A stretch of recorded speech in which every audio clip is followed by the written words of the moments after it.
பங்கு, பாஜா ஷேக் அலாவுதீன் ஆளுகின்ற பங்கு.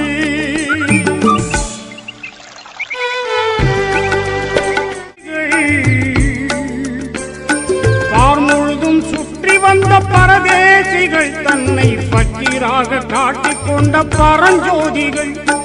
பார்வோடை சங்கீதம் பாடுதங்கே வந்து, ஆங்காங்கே தென்னை மரம், அதன் நடுவே தேன் கூடு அலாவுதீன் ஆளி.